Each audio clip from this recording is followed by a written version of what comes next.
함께 볼 성경 말씀은요, 신약 성경 에베소서 4장 2절에서 3절입니다.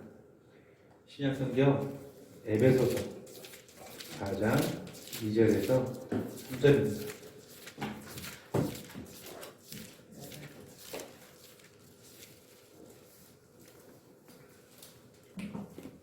신약 성경 313페이지 에베소서 4장 2절에서 3절입니다. 찾으시면 같이 한 목소리 들어보겠습니다. 시작. 모든 겸손과 모독하고 오래 참음으로 사람 가운데서 서로 용납하고 평안에 매는 줄로 성령이 하나 되게 하신 것을 힘써 지키라. 아멘.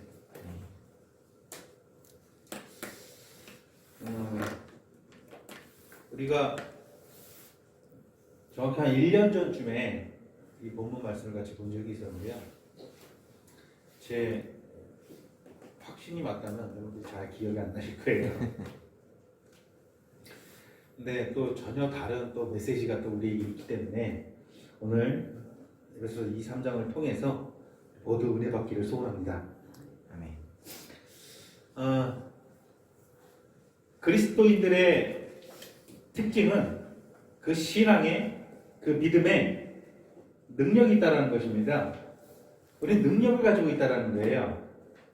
우리가 그냥 무언가 그냥 막연하게 무언가 믿고 그냥 내 마음속으로만 그냥 혼자서 스스로 미안하라는 게 아니라 실제로 그리스도인들이 가지고 있는 신앙에는 복음에는 하나님의 살아있고 놀라운 능력이 있어서 그 능력이 우리에게 주어지는 거예요. 능력이 주었다는 것은 우리가 할 수 없는 그 어떤 무언가를 내가 할 수 있게 되었고 내가 보여줄 수 없는 무언가를 보여줄 수 있게 되었고 내가 누릴 수 없는 무언가를 내 삶에서 누릴 수 있게 되었다라는 거예요. 그래서 능력이라고 하는 거예요. 아주 작은 예로 여러분들이 예배를 사모하고자 하는 마음이 있다면 그 또한 하나님의 능력입니다. 사람의 능력으로는 이 능력을 가질 수가 없어요. 사람의 힘과 사람의 지혜와 사람의 능력으로는 죄로 전적으로 부패하고 운행한 인간은 살아계신 거룩하신 하나님을 예배하고자 하는 그런 이 마음을 가질 수가 없어요. 그 능력 자체가 없어요. 그러나 우리가 하나님을 예배하고자 하는 마음이 있다는 것은 능력을 가지고 있기 때문입니다. 놀라운 능력이죠. 그래서 우리가 실제 우리의 삶 속에서 우리의 살아가는 그 모든 삶 속에서 이 믿음이 계속해서 나타나고 진행된다는 특징이 있습니다. 그래서 이게 그리스도인들은 놀라운 것이죠. 우리 삶 가운데서 이게 계속 나타나는 거예요. 그 능력이. 대신에 반대로 그 능력이 나타나지 않는 그리스도인들은 그 정말 참된 복음의 능력이 있는지 믿음이 있는지 잘 점검을 해보셔야겠죠. 나는 이제 구원받았다 하고 그대로 거기 멈춰가지고 그 안에 머물러 있는 것이 그렇게 자기 만족에 사는 것이 그리스도인이 아닙니다. 그리스도인들의 삶은 끊임없이 힘있고 능력으로 앞으로 전진하는 것입니다. 앞으로 나아가는 거예요. 뭔가 나타내 보이는 거예요. 삶 속에서. 자라가고 성장하고 끊임없이 전진하는 것. 이 역동적인 것. 이게 그리스도인들의 삶입니다. 10년 전, 20년 전과 여러분들이 앞으로 나아가지 못하고 있는 모습들이 있다면 이것은 하나님 앞에서 여러분들이 참으로 각성하고 회개해야 될 문제죠.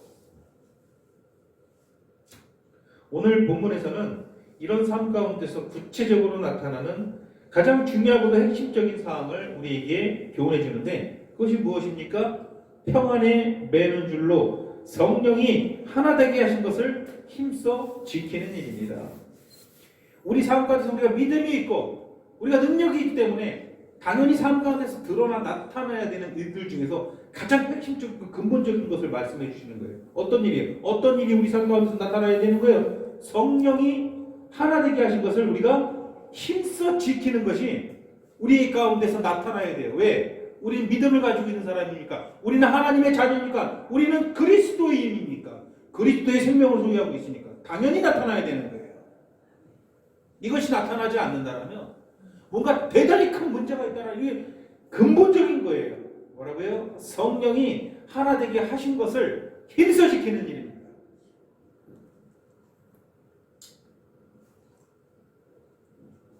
바울은 이 위대한 진리를 강조하기 위해서 에베소 전반부 3장에 걸쳐서 이 원리를 분명하게 밝히고 있습니다. 특히 1장 10절에 보시면 이것이 더욱 분명하죠. 1장 10절에 보면 뭐라고 되어 있습니까? 하늘에 있는 것이나 땅에 있는 것이나 다 그리스도 안에서 어떻게 되게 하려 함이라? 통일되게 하려 하심이라. 하나님께서 1장 4절에 보면 창세전에 우리를 택하시고 5절에 보면 우리를 예정하셨어요. 왜 우리를 택하시고 예정하셨어요? 우리를 위해서 이 세상에 누구를 보내시기로? 독생하신 아들 주 예수 그리스도를 보내시기를 작정했어요. 작정했을 때 그 의도, 그 근본적인 목적, 우리를 창세전에 택하시고 예정하시고 우리를 위해서 그의 독생하신 아들 그리스도를 이 땅에 보내시기로 하신 그 근본적인 목적, 그것이 뭐예요? 다 그리스도 안에서, 그 독생하신 아들 안에서 우리가 하나님의 영으로 다 하나로 어떻게 되는 것이다? 연합하고 통일되는 거예요. 거룩하고 아름답게 우리가 하나가 되는 거예요. 누구 안에서? 그리스도 안에서. 이게 하나님의 근본적인 목적이라는 거예요.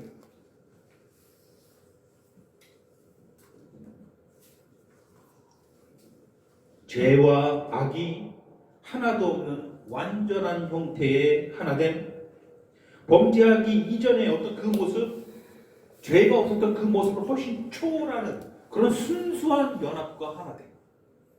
하늘에 있는 것이나 땅에 있는 것이나 지금 살고 있는 우리, 그리고 우리가 죽고 나서도 마찬가지고 또 이미 죽은 자들도 마찬가지고 모든 하나님 택하신 성도들, 그리고 하늘에 있는 모든 천군 천사들이 주 예수 그리스도 안에서 순수하고 의롭고 거룩하고 아름다운 것으로 완전히 연합돼서 하나님 앞에서 영원히 누리는 것. 이것이 무엇이다? 하나님께서 근본적으로 목적하신 구원의 목적이다. 믿으십니까?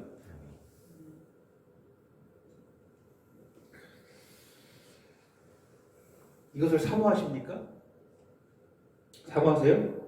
그러니까 우리의 통일은, 우리의 하나됨과 연합은 구원의 근본적인, 본질적인 목적이다.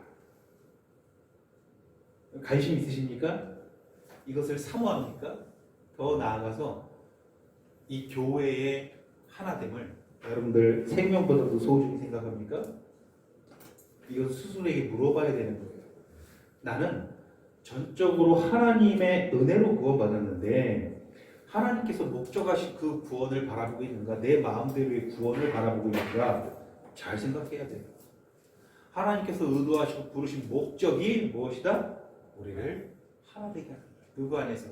그리스도 안에서. 무엇으로? 성령으로. 반대의 것을 한번 생각해 봅시다. 반대로 죄악은 언제나 분열을 가져옵니다. 죄는 본질적으로 분열을 가져옵니다. 죄는 분열의 세력입니다. 죄는 언제나 나누고 분열시키고 찢어버리고 쪼개버리는 게 죄의 본질입니다. 죄는 사람 마음속에 언제나 갈등과 분열을 조장합니다. 때문에 죄는 인간과 인간 사이를 언제나 이간시킵니다. 그리하여 서로 불화하게 하고 싸우게 하고 다투게 합니다. 그것은 작은 가정에서부터 시작해서 온 나라와 민족, 국가에 이르기까지 다 마찬가지예요. 죄는 언제나 다투게 합니다. 언제나 분열하게 합니다. 언제나 불화하게 하고 싸우게 합니다. 반대죠. 하나님의 목적은, 하나님의 구원은 우리를 연합하게 하는 것이 목적이고, 반대, 극단에 있는 죄는 언제나 우리를 나누게 합니다. 왜 가정에서 이혼이 발생됩니까? 왜 죽고 못 산다고 서로 결혼한 부부들이 서로 이혼을 합니까? 왜 갈등하고 왜 분열합니까? 이건 하나예요. 죄 때문입니다. 죄 때문에. 죄가 가지고 있는 본질이 이거예요. 언제나 찢어버리는 거예요. 왜 우리 교회는 하나가 되지 못합니까? 왜 우리는 서로를 미워하고 서로를 정죄합니까? 왜 우리는 서로를 향한 원망이 있습니까? 상대방을 통해서 상대방의 죄악을 내가 봅니다. 그런데 내 안에 있는 죄가 또 그것을 보고 반응을 해요. 그러니까 서로 미워하게 되는 거예요. 정죄하게 되고 증오하게 되고. 그게 죄의 특질이에요. 죄의 본질이에요. 한쪽에 죄만 있다고 죄가 한쪽에서만 반응하면 절대 그런 분열은 일어나지 않아요. 양쪽 다 죄의 특질을 가지고 있으니까 상대방의 죄를 보고 내 죄가 반응하고 또 내 죄를 보고 상대방이 반응하고 서로 그렇게 해서 우리는 분열되고 찢어지고 미워하고 증오하는 것입니다. 이건 우리에게 맞지 않는 거예요. 본질적으로 우리에게 해당되지 않는 특질이어야 됩니다. 우리의 특질은 뭐다? 하나됨이라는 거예요. 너희는 성령이 하나 되게 하는 것을 힘써 지키라. 오늘 하나님께서 에베소서를 하시는 말씀을 통해서 여러분들 하나님 앞에 큰 결단으로 나아가기를 진심으로 소원합니다. 아멘. 죄로 인한 갈등, 이 갈등이 분노로 바뀌고 이 분노가 공격으로 바뀌는 것이죠. 온 세상이 그렇지 않습니까? 그러나 그리스도의 복음은 근본적으로 이 문제를 해결한다는 거예요. 우리가 갖고 있는 이 문제, 이 분열을 야기하고자 하는 죄의 세력, 내 안에 있는 죄된 본성, 근본적으로 이것을 해결하시는 분이 누구시다? 하나님이시라는 것입니다. 2장 14절에서 15절도 정확히 같은 원리를 우리에게 강조해 주시는 것이죠. 2장 14절 15절 볼까요? 그는 우리의 화평이신지라 둘로 하나를 만드사 원수된 것 곧 중간에 막힌 담을 자기 육체로 허시고 법정으로 된 계명의 율법을 폐하셨으니 이는 이 둘로 자기 안에서 한 세 사람을 지어 화평하게 하시고 16절에도 보면은 한 몸으로 화목하게 하려 하십니다. 한 세 사람을 지어가지고 우리를 한 몸으로 화목하게 하는 게 그리스도께서 이 땅에 오신 사역의 근본적인 목적이라는 거예요. 에베소서는 이것을 계속해서 강조하고 있습니다. 주님께서 어떻게 중간에 막힌 담을 허시고 어떻게 한 세 사람을 지었고 어떻게 새로운 한 몸을 만드셨는지 자세하게 말하고 설명해 주고 있습니다. 3장 5절 이하에 보시면은 우리가 성령 안에서 하나님의 성전으로서 예수 그리스도 안에서 한 몸으로 지어져가는 이 신비, 이것이 오랜 시간, 오래전부터 옛부터 감추어졌던 하나님의 위대한 비밀이었다고 선포를 합니다. 3장 5절 보면 뭐라고 되어 있습니까? 이제 그의 거룩한 사도들과 선지자들에게 성령으로 나타나신 것 같이 다른 세대, 이전 세대를 말하는 것이죠. 다른 모든 세대에게는 사람들에게 알려지지 아니하였던 하나님의 비밀이었다는 것입니다. 이건 굉장히 신비로운 것이죠. 오랜 시간 감추어졌던 비밀이라는 것입니다. 무엇을 의미합니까? 이것은 하나님의 원대하고 위대한 계획이었다는 거예요. 뭐가? 우리가 그리스도 안에서 하나 되는 것이에요. 이것이야말로 하나님의 영광을 드러내시는 일이었습니다. 그래서 하나님께서는 반드시 이것을 이루십니다. 누구를 통해서? 독생하신 아들을 통해서. 이것이야말로 하나님의 영광을 드러내는 일이었어요. 이것이야말로. 하나님의 구원은 우리가 잘 알지 구약 성경을 통해서 우리가 보는 것은 무엇입니까? 특정한 한 민족 이스라엘을 부르셔서 그들과 함께 하셔서 구원을 보였어요. 우리가 오해하기 쉬워요. 특정 민족 거기에만 국한된 구원을 우리가 볼 수 있거든요. 구약 성경을 통해서. 그렇죠? 그렇잖아요. 이스라엘 외에 다른 모든 민족은 뭐라고 하고 있어요? 이방이에요.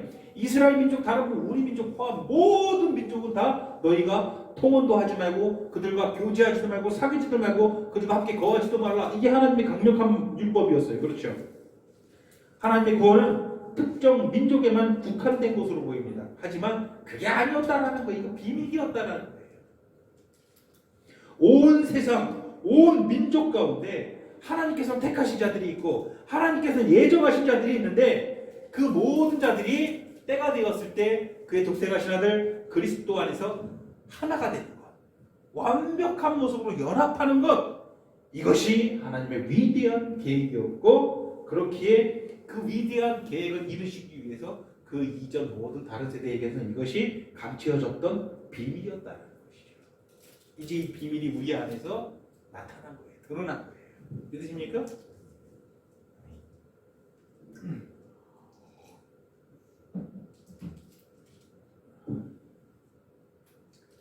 이제 하늘의 저 거룩한 천군 천사들에게 이 위대한 하나님의 권능과 이 끝이 없는 하나님의 지혜의 역사를 우리가 이 연합되는 모습을 통해서 완전하게 보여주는 거예요. 하나님의 각종 지혜를 나타내는 것이죠. 그럴 수밖에 없는 거예요. 천사들 입장에 천사들 한번 빙의해 보세요. 좀 성경적으로 맞지 않는 용어지만 다들 천사들이 한번 돼보세요. 거룩한 천사인데 여러분, 나는 거룩한 천사다. 나는 영원전부터 하나님을 찬양했고, 나는 지음받는 그때부터 하나님을 찬양했고, 온전히 하나님의 거룩과 영광을 드러내는 존재고, 지금도 온전히 하나님을 찬양하는 존재라고 한번 생각을 해보세요. 하나님께서 하나님의 형상으로 인간들을 지었습니다. 너무나도 아름답고 너무나도 놀라운 존재를 지었어요. 근데 그들이 아주 끔찍한 모습으로 타락을 했죠. 그렇죠. 그러면 천사들 입장에서는 그 참담한 그 인간의 부패한 타락한 모습을 보면서 어떤 생각을 할까요? 이제 끝났다. 우리 거룩하신 하나님은 저런 더러운 것들과 함께 하실 수 없는 것들을 너무나 잘 알았어요. 우리 하나님은 저들은 우리 하나님과 맞지가 않는 상태. 저들은 이 하나님의 의로운 세상에서 존재할 수가 없는 존재가 되었구나. 천사는 확신했죠. 이제 저들은 사라져야 된다. 저들은 다 진멸되어야 된다. 이제 저들과 연합은 불가능하다. 왜? 저들이 저렇게 망가졌습니까? 저들이 저렇게 이 세상에 없던 개념 뭡니까? 죄를 가지고 와요.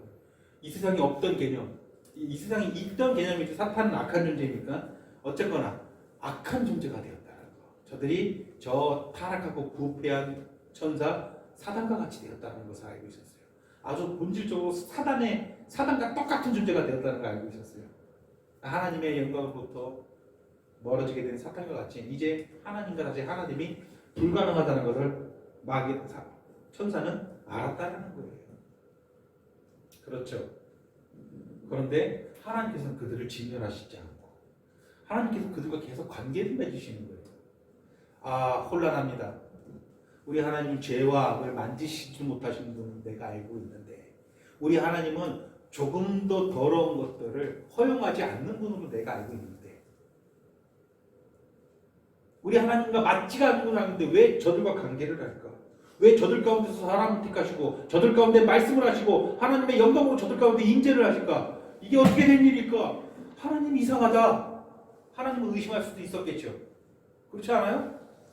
하나님은 그런 분이 아닌데 죄와 악을 도대체 상관하시지 않는 분인데 완전히 거룩하시고 그러시고 영광스럽고 스스로 위대한 기쁨을 취하시는 분인데 뭐가 하셔서 저 부패하고 저 타락하고 저 인간들을 서로 죽이고 못 잡먹고 산다니고 자기밖에 모르고 온갖 미선과 온갖 더러운 것들로 가득한 죄가 이 세상에 관약한 노아 시대도 다 봤어요. 왜 이걸 놔두시고 왜 저들 가운데 저 노아라는 사람과 상관을 하시고 저들을 구원하실까? 왜 그러실까? 이게 어떻게 된 일일까? 천사는 혼란했어요. 혼란하죠. 근데 또 더 놀라운 일이에요.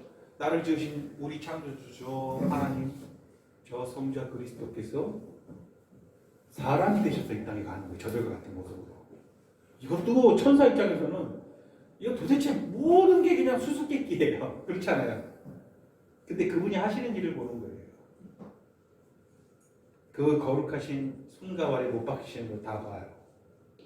그 거룩하신 몸에 침뱉음을 당하시고 찔림을 당하시는 모든 현장을 다 봅니다. 그리고 헐벗고 굶주리고 고생하는 모습들을 다 보게 되는 것이죠.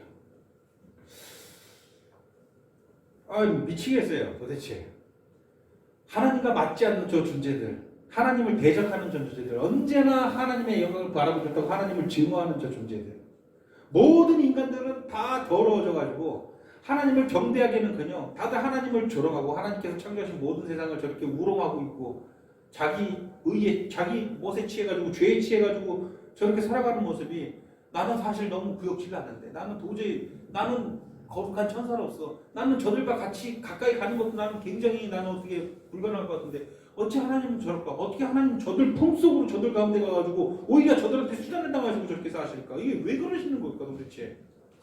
궁금했겠죠. 3장 10절에서 11절 봉독을 한번 해봅시다. 에베소서 3장 10절에서 11절입니다.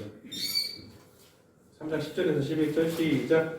이는 이제 교회로 말미암아 하늘에 있는 통치자들과 권세들에게 하나님의 각종 지혜를 알게 하려 하심이니 곧 영원부터 우리 주 그리스도 안에서 예정하신 뜻대로 하신 것이다. 자, 이제 그리스도를 통해서 하나님께서 보여주신 것은 뭐예요? 자, 하늘에 있는 모든 권세들아 잘 보아라. 저들이 부패하고 타락했을 때 모든 것이 끝났고 이제 사실 저들과 연합하는 것은 불가능하다는 것을 너희가 알았을 것이다. 그러나 이 위대하신 하나님께서 하시는 일은 무엇입니까? 저들과 다시 온전하게 연합돼 가지고 하나 돼 가지고 거룩함을 이루신 하나님을 보여주었다는 거예요. 이해가 되십니까? 하나님의 각종 권세와 영광을 모든 천군 천사들에게 이제 밝히 드러내 보여주셨다라는 거예요. 이게 하나님의 위대하신 일입니다. 완전히 불가능하고 할 수 없는 일들을 하셨다라는 거예요. 그 중심에 누가 있는 거예요? 저와 여러분들이 있다. 여러분들 하나님의 자녀 된 것이 당연한 것으로 여겨지십니까? 한번 그럴 수도 있다고 생각하십니까? 이것은 전혀 불가능한 일이었어요. 이건 있을 수가 없는 개념이었어요. 근데 지금도 마찬가지예요. 지금도 우리가 하나님과 연합해서 하나 되는 게 가능한 일입니까? 여러분들 안에 죄가 있지 않습니까? 여러분 죄가 뭔지 잘 몰라서 그래요. 하나님이 죄를 어떻게 대하시는지 잘 몰라서 그래요. 여전히 우리 안에 죄가 있음에도 불구하고 하나님은 너와 내가 하나가 되어 있다고 말씀하시잖아요. 근데 그것이 부당한 게 아니라 불의한 게 아니에요. 하나님의 의와 거룩에는 전혀 문제되는 게 없는데 그게 가능하게 되었다는 거예요. 누구 안에서? 주 예수 그리스도 안에서.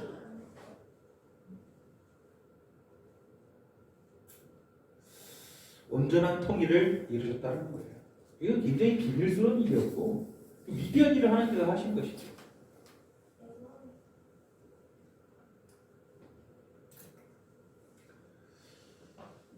그러므로 그리스도인 곧 창세전에 그리스도 안에서 택정하시고 예정하심을 받은 그리스도인들, 우리 그리스도인들의 특징은 이 평안에 매는 줄로 성령이 하나 되게 하신 것을 지키는 일입니다. 이것은 우리가 생각하는 것 이상으로 엄청난 일이라는 거예요.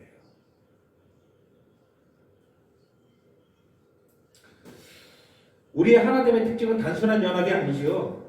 인간적인 단합 정신이 아니라는 것입니다. 무슨 친교나 우정 같은 정신이 아닙니다. 이런 것은 전적으로 세상에 있는 인간들의 연합이죠. 인간에 속한 것들이죠. 우리의 연합의 기초는 무엇이죠? 성령입니다. 성령이 하나 되게 하신 것을 힘써 지키는 것입니다. 우리 연합의 기초는 성령으로부터 나온 연합입니다.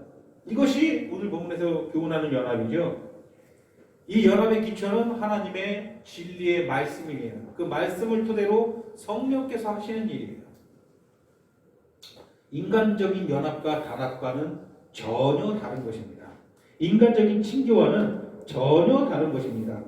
하나님께서는 하늘에 있는 것이나 땅에 있는 모든 것들이 다 그리스도 안에서 통일되게 하시려고 창세전에 우리를 미리 택하시고 우리를 예정하신 거예요. 이게 놀라운 거예요. 우리를 택하신 이유가 무엇입니까? 우리를 예정하신 목적이 무엇입니까? 그리스도 안에서 통일되게 하려고. 애초에 처음부터 그게 하나님 목적이에요. 왜 나를 택하셨어요? 하나님 왜 저 같은 자기 혼자를 택하셨나요? 그리스도 안에서 통일되게 하려고.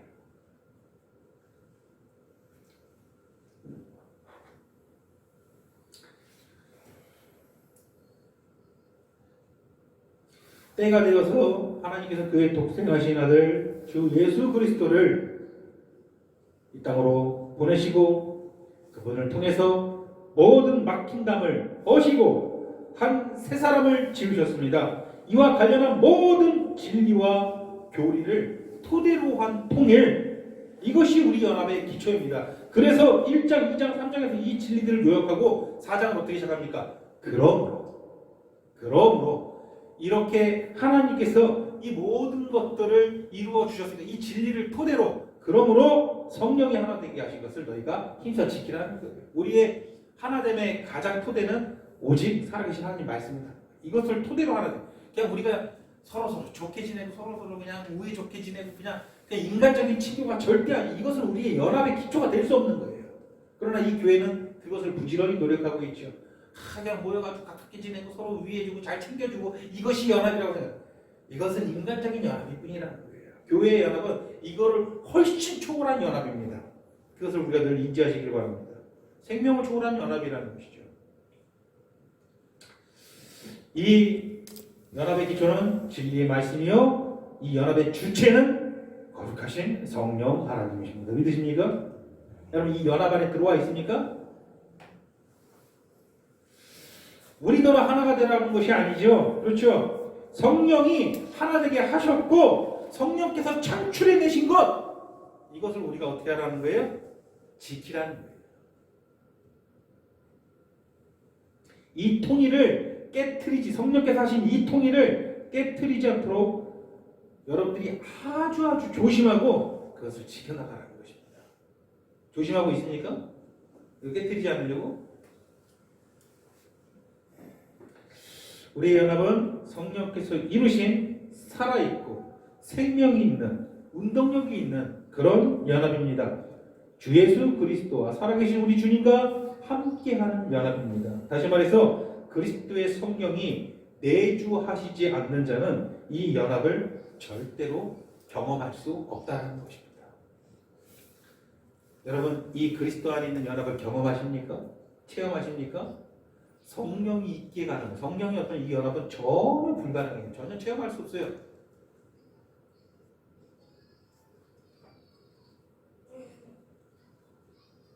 인간은요, 우주에 갈 능력은 있어도요, 이 성령께서 하신 일들을 체험할, 이것을 이룰 능력은 없어요.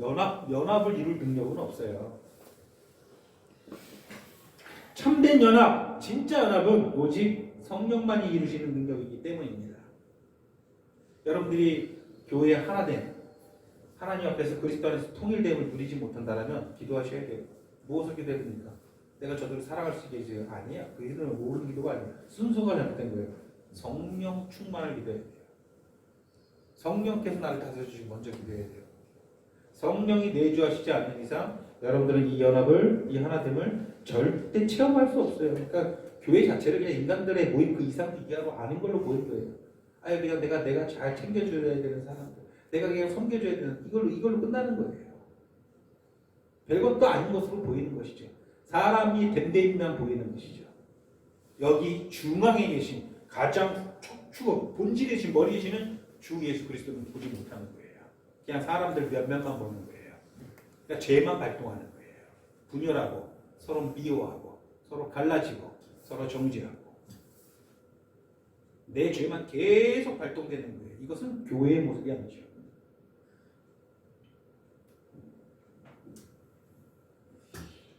내 속에 성령이 계시지 않는다면 성령이 충만한 다른 이와 연합할 수 없습니다.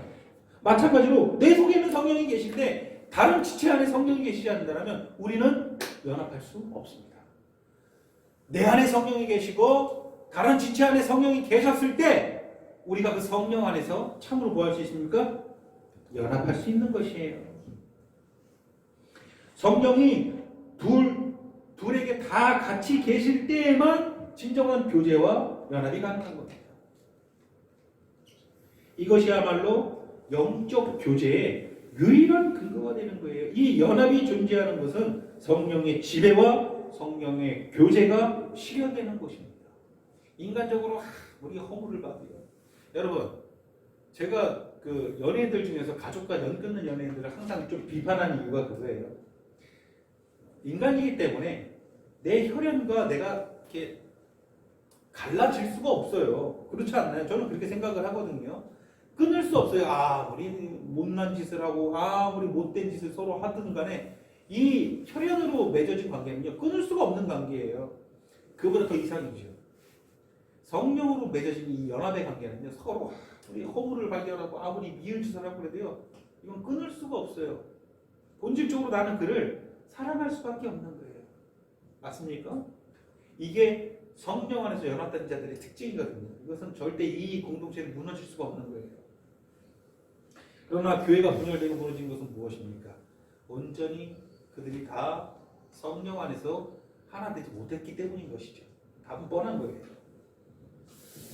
그래서 우리는 고린도후서 13장 14절에 이 축복을 우리는 교회에서 하게 되고 듣게 되는 것입니다. 주 예수 그리스도의 은혜와 하나님 아버지의 사랑과 성령의 교통하심이 너희 무리와 함께 있을지어다. 이게 교회의 축복가 되는 것이죠. 성령의 교통하심이 너희 무리와 함께 있을지어다. 성령이 다스리는 곳에 연합이 있는 것입니다. 이 원리를 무시하는 실수를 교회에서 범해서는 안 됩니다. 내 안에서 이것이 일어나면 안 됩니다. 우리가 함께 활동하고 함께 교제하고 함께 일하고 함께 기도할 때에 우리 연합이 이루어지는 겁니까?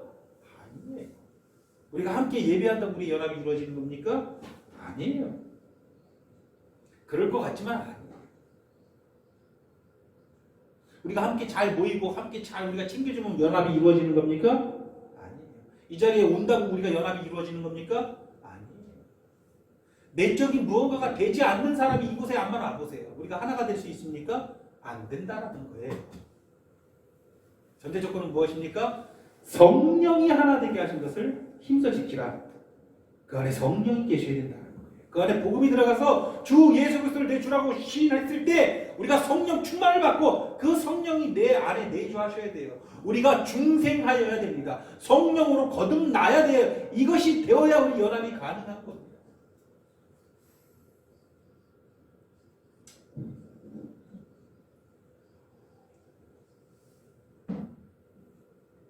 각 사람 안에 성령이 내주하실 때 그 연합이 외적으로 나타나는 것입니다. 우리가 함께 일하지 못하는 것이 우리 연합을 망치는 것이 아니에요. 우리가 교제하지 못하는 것이 우리 연합을 망치는 것이 아닙니다. 우리 연합을 해치는 것은 내가 그리스도와 그의 보내신 거룩하신 성령을 의지하지도 않고 바라보지도 않을 때 우리 연합은 망가지는 것입니다. 내가 성령 충만하지 않을 때. 오늘 본문은 그렇기 때문에 우리의 의무입니다. 하나됨을, 이 하나 성령의 하나되게 하심을 지켜야 되는 우리의 의무에 대해서 교훈하고 있습니다. 여러분들은 그리스도인이라면 의무를 가지게 되는 거예요. 대한민국 국민이라서 국방의 의무를 가져가지고 다 군대 갔다 오는 것처럼 그리스도인이기 때문에 여러분들은 그리스도인의 의무가 있다는 거예요. 그 의무가 뭐예요? 성령이 하나 되게 하신 것을 힘써 지켜야 된다는 것이죠. 우리가 오늘 본문에서 주목해야 되는 첫 번째 단어 뭡니까? 힘쓰다. 힘쓰다라는 단어예요. 평안에 매는 줄로 성령이 하나 되게 하신 것을 어떻게 지키라? 힘써 지키라. 힘쓰다라는 단어예요. 헬라어로 이 힘쓰다라는 단어는 정확히 스푸다조라는 단어예요. 스푸다조라는 단어에 가지고 있는 뜻은 서둘러서 하다, 빨리 하다, 노력하다, 부지런히 하다 이런 의미를 가지고 있어요. 그러니까 단순히 힘쓰다라고는 표현이 안 되는 거예요. 이 단어 안에는 서둘러서 부지런히 열심히 힘을 다해서 해라 이런 모든 게 다 담겨 있는 단어예요.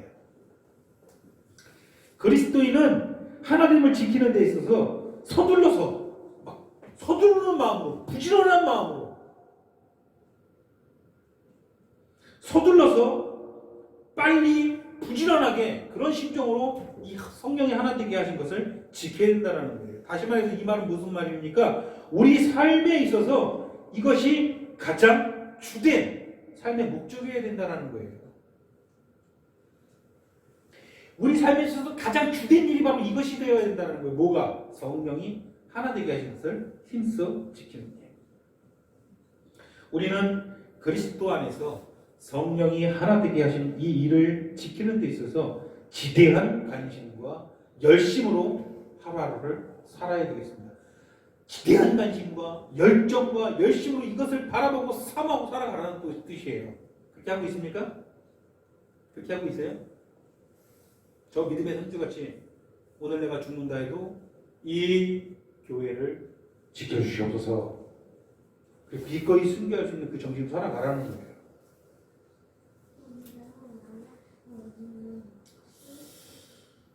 그 다음 단어는 뭡니까? 힘써서 어떻게 해라?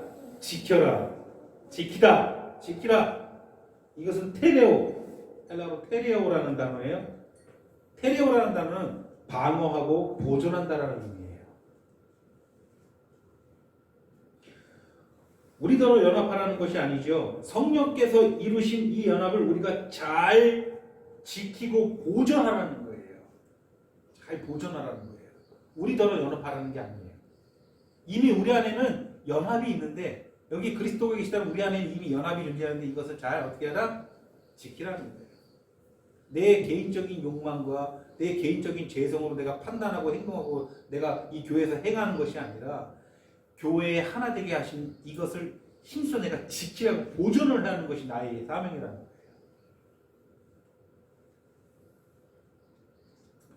우리가 그리스도인이라면 이 첫째 되고 주된 관심이 이 귀중하고 경이로운 하나됨을 지키고 보존하는 것입니다. 어떤 대가를 치르더라도 여러분 교회를 보존하고 지키십시오. 이것이 우리 의무입니다. 이것이 생명보다 중요한 것입니다.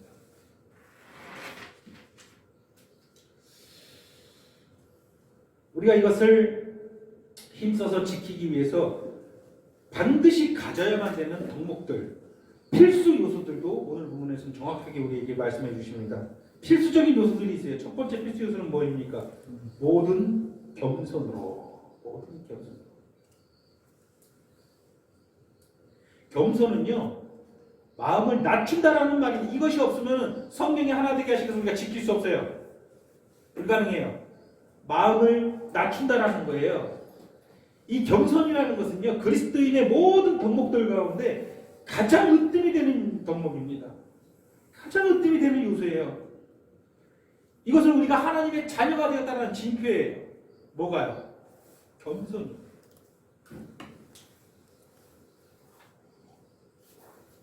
겸손은요, 자신과 자신의 힘과 자신의 재능을 아주 낮게 본다는 의미예요. 실제보다 훨씬 더 낮게 내가 여긴다는 거예요. 낮게 본다는 거예요.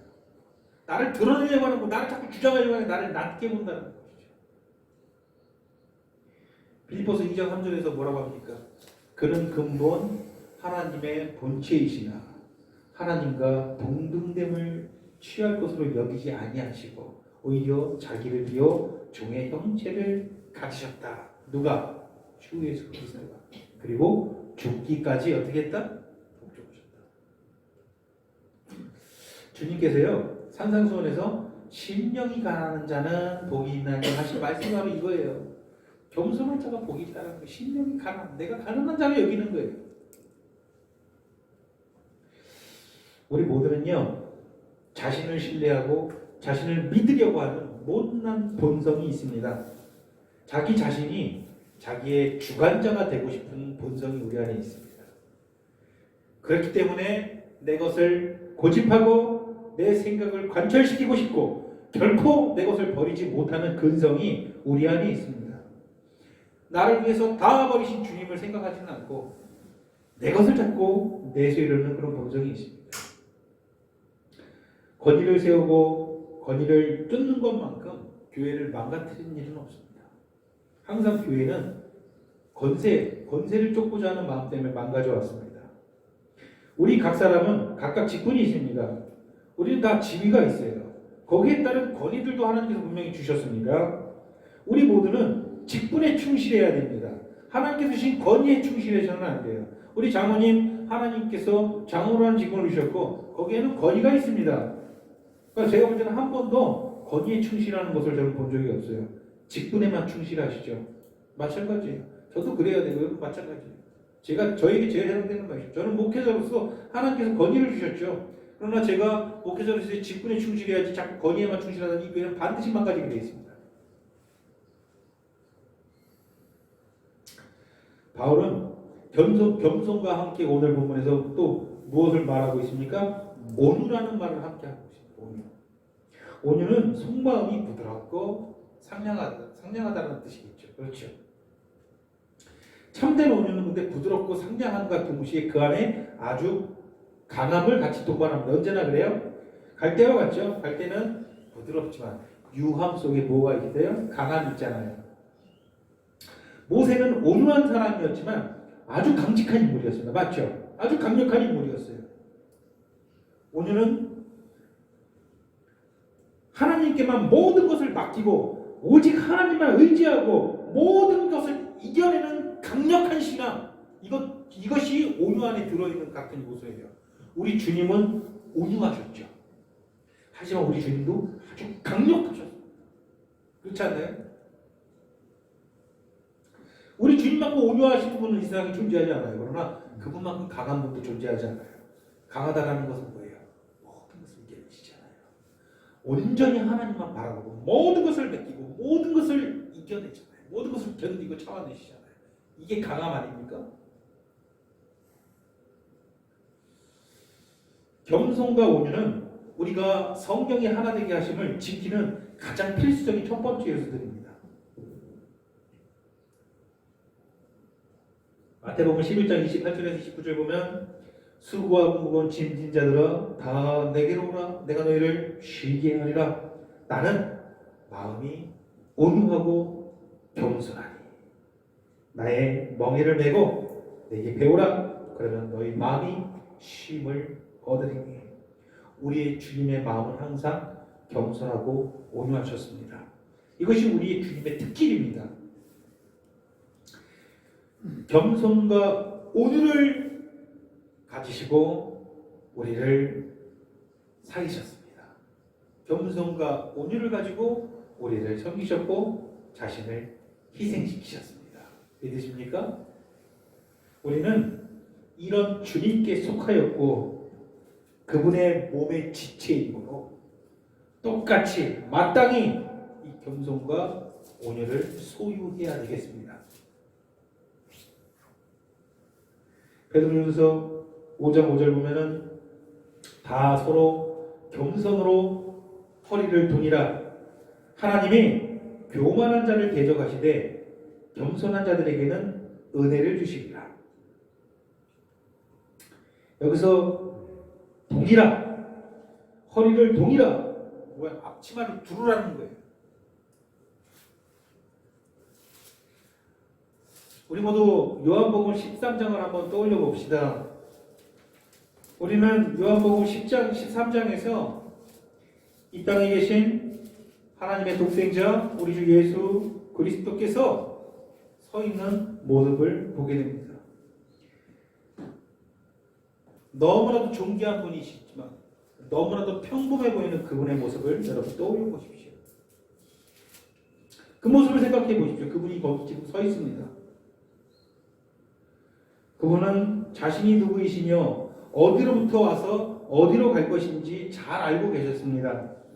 이제 곧 세상을 떠나가지고 아버지께로 돌아가실 것을 알았습니다. 바로 하루 전입니다. 그분 그곳에 서가지고 그 시기에 수건을 가지시고 그 수건으로 허리를 꽉 동이십니다. 그리고서는 뭐 하십니까? 허리를 굽히시고 제자들의 발을 씻겨주십니다. 그 거룩하신 손으로 우리의 지저분하고 더러운 발을 손수 씻겨주십니다. 우리를 그렇게 살리실 것을 미리 보여주신 거예요. 그리고 나서 주님은 제자들에게 말씀하십니다. 제자들은 한사코 거부하죠. 제가 주님 발 씻겨드리겠습니다. 아니다, 내가 씻기게 해라.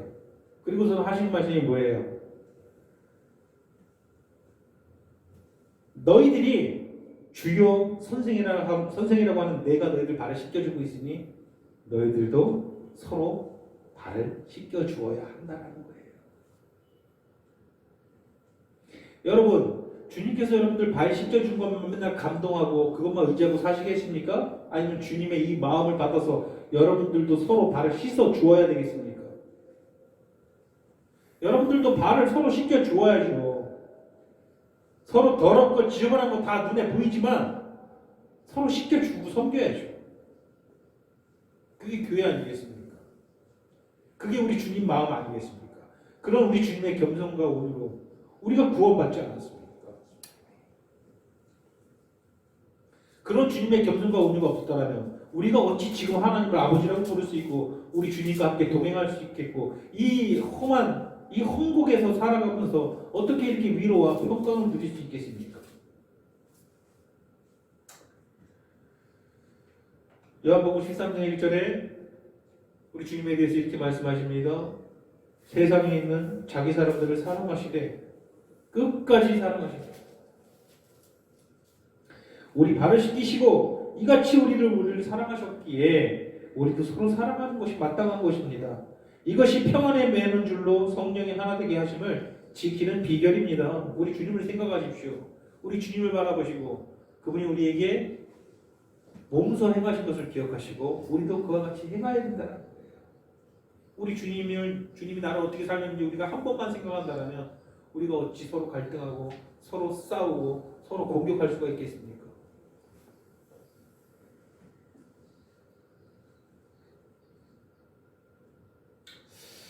오늘 본문 보면 그냥 겸손과 온유가 아니죠. 모든 겸손과 온유입니다. 모든이라는 단어가 붙어 있어요. 이게 무슨 뜻입니까? 어떤 상황에서든지 언제나 항상 어떤 일이 닥치더라도 너희는 서로 겸손하고 온유하라는 거예요.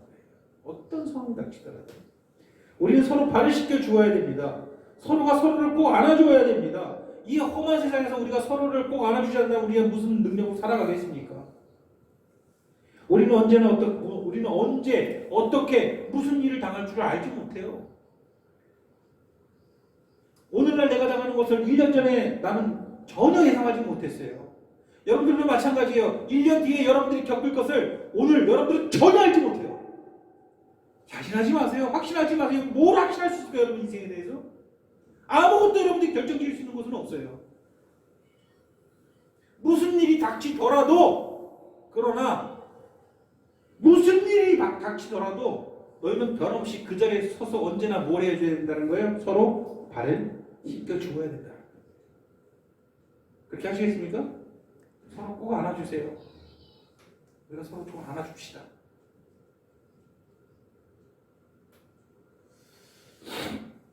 갈라디아서 6장 17절 내가 내 몸에 그리스도의 흔적을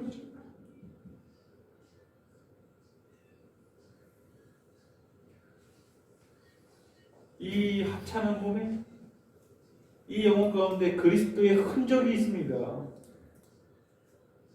내 생각 다 굽히시고 내 죄과 욕심 다 십자가에 좀 못 박고 주님을 닮아서 우리 서로 발을 씻겨 주기를 소원합니다.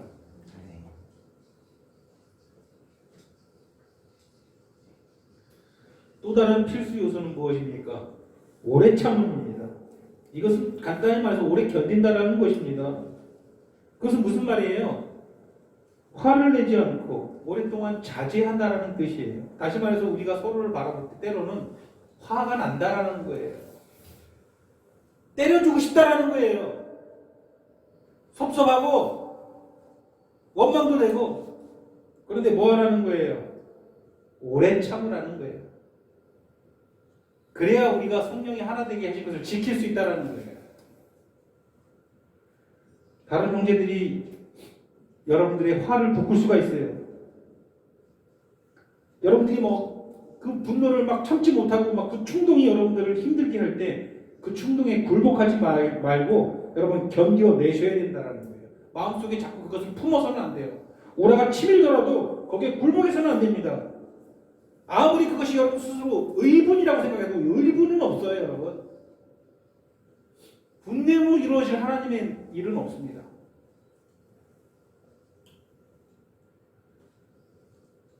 오래 참음은 우리 하나님의 품성이에요. 만일 하나님께서 오래 참지 않으셨다면 저와 여러분들은 결코 그리스도인이 될 수가 없는 거예요. 절대 구원받지 못해요. 우리는 아무런 희망이 없습니다. 그 다음 덕목은 무엇입니까? 용납하다입니다. 용납하다. 보면 보세요. 모든 겸손과 온유로 하고 오래 참음으로 사람 가운데서 서로 어떻게 해라? 용납하고. 용납하다. 아네코마이. 헬라어로 아네코마이라는 단어예요. 용납하다라는 의미보다는 정확한 해석은 견디어내다라는 뜻이에요. 견디어내다. 아네코마이라는 단어가 정확히 견디어내다라는 뜻이에요. 모든 교회의 성도들이 옳은 진리들을 잘 받아들이고 하나님의 진리의 말씀을 잘 받아들이고 잘 따르고 잘 순종하면은 얼마나 좋을까요? 그러나 실상은 그렇지 못합니다. 하나님께서 세워주신 목회자가 하나님의 말씀을 토대로 옳은 길을 제시하고 바른 길을 이야기할 때 모두가 기꺼이 그렇게 순종을 하면 참 좋은데 기꺼이 그 말씀을 순종하는 사람은 극히 적습니다. 마찬가지예요. 꼭 목회자에 국한된 얘기가 아니에요. 여러분들이 봤어요. 옆에 지체가 하나님 앞에서 참 이렇게 참된 신앙으로 잘 왔으면 좋겠는데 자꾸 막 정죄가 돼요. 아니 왜 저런 신앙을 가지고 뭐하러 신앙생활을 할까? 왜 저런 말씀과 맞지 않는 저 신앙은 도대체 무엇일까? 하나님의 말씀대로 모두가 잘 따라와 주지 않는다. 그럴 때 여러분들이 경험하는 것은 뭐예요? 분이 생긴다라는 거예요. 이게 참 희한한 일이에요. 나는 분명히 옳은 것을 바라고 이 길을 가는 것이 참 하나님을 잘 섬기는 건데 아니 저런 지체들은 이 길을 전혀 바라보지 않고 거들떠면서 이상한 길만 가고 있어. 근데 내가 저들을 불쌍히 여기고 저들을 이 길로 자꾸 끌어들이기 위해서 노력을 했는데 자꾸 내 안에 뭐가 생기는 거예요? 사실은 분이 생기는 거예요. 어찌 저럴까? 이거 옳은 모습이에요? 아니에요. 내 안에 죄가 발현하는 것일 뿐인 거예요. 나도 똑같은 존재라는 것이죠. 그러니까 성령이 하나 되게 하신 것을 지키기가 반드시 필요한 게 뭐예요? 서로 용납하다. 아네코마이. 서로 잘 견디어내야 된다는 그런 것들을.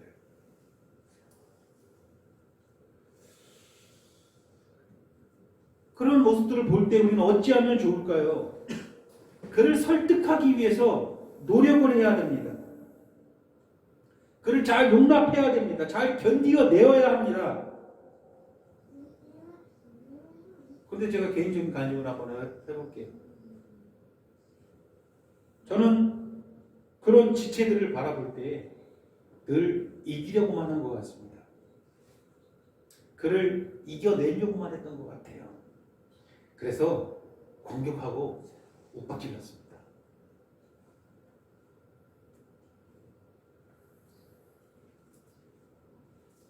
결과적으로 그래서 그들을 쫓아낸 것이 아닌가.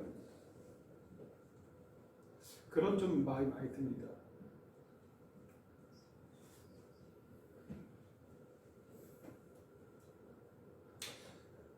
그 지체들로 인해서 지금도 마찬가지예요. 안달복달하고 있습니다. 용납하지를 못하고 있는 것 같아요. 저와 같이 미련한 실수를 우리 모두 범하지 말고 잘 용납하고 잘 견디고 그들을 계속해서 설득하기 위해서 사랑하는 마음으로 그렇게 기도하는 공동체되기를 소원합니다.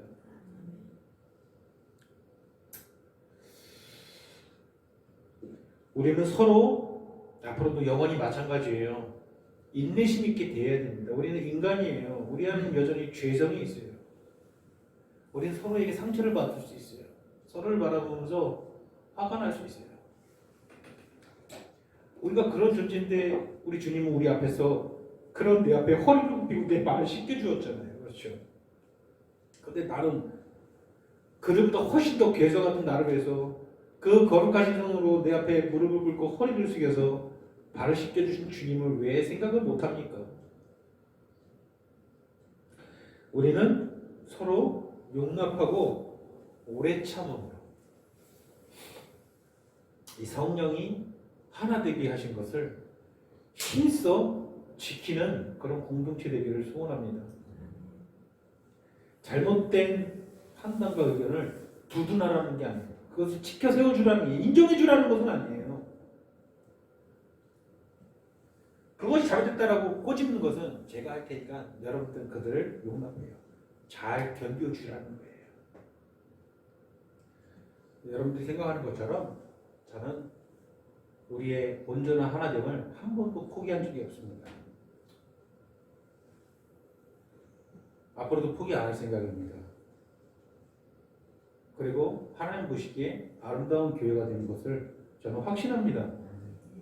우리가 이 땅에 살아가는 동안 반드시 우리가 두 눈으로 이 교회가 하나님의 지극히 크신 영광을 온전히 가는 걸 반드시 목도하게 될 거예요. 우리가 어떤 상황과 어떤 환경에 처해 있든 반드시 하나님께서 우리 모두의 눈에 그것을 보여주실 것을 저는 확신합니다. 다만 우리는 오늘 주신 말씀처럼 성령이 하나 되게 하신 것을 힘써 지키는 것이 내 삶에서 가장 주된 일임을 제발 세상에서 허둥대지 말고 엉뚱한 거 바라보죠. 이것이 내 삶의 가장 주된 일임을 다시 한번 기억하시고 나아가기를 소원합니다. 기도하시겠습니다.